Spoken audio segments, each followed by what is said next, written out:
السلام علیکم دوستو، آج کی ویڈیو بہت ہی اہم ہے، خاص کر نوجوان وکلاء اور جو لا اسٹوڈنٹس ہیں ان کے لیے، کہ آج ہم ڈسکس کرنے والے ہیں کہ how we examine a witness.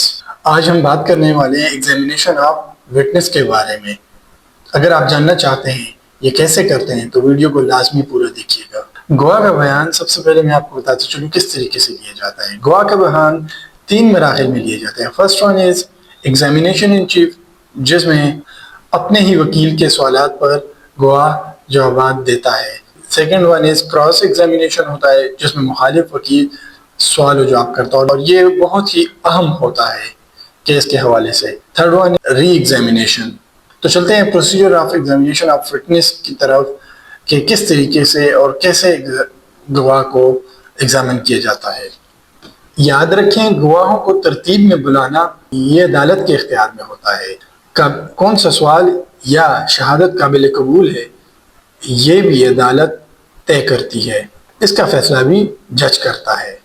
ہر گواہ کو عدالت کے سامنے کھلی کچہری میں ایگزامن کیا جاتا ہے۔ فوجداری مقدمات میں گواہ کا بیان ملزم کے سامنے لیا جاتا ہے۔ یاد رکھیں، کوئی گواہ جو صرف دستاویزی شہادت پیش کرنے کے لیے آیا ہو تو اس پر کراس ایگزامینیشن نہیں ہو سکتا۔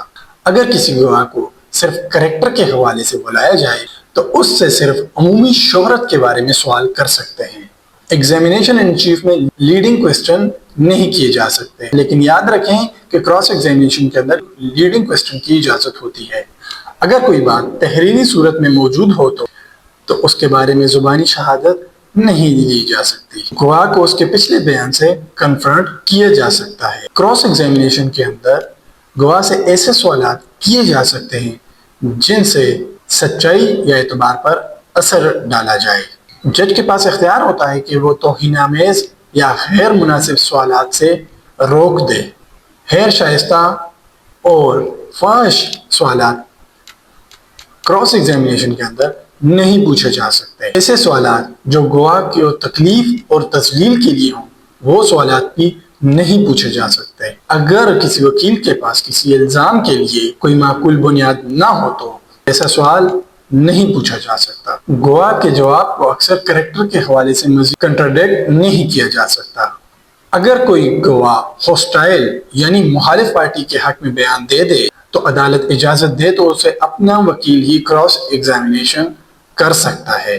اب آپ کو میں بتاتا ہوں کہ ایگزامینیشن آف وٹنس کے اندر کراس ایگزامینیشن کا بیسک پرپس کیا ہوتا ہے۔ فرسٹ ون از دیٹ کہ گواہ کی صداقت کو پرکھنا، سیکنڈ ون از دیٹ کہ غلط بیانی یا تضاد کو ظاہر کرنا، and third one is that کہ کمزور نکات کو تلاش کرنا۔ ویڈیو اگر پسند آئے تو لازمی لائک اور چینل کو سبسکرائب ضرور کریں۔ شکریہ۔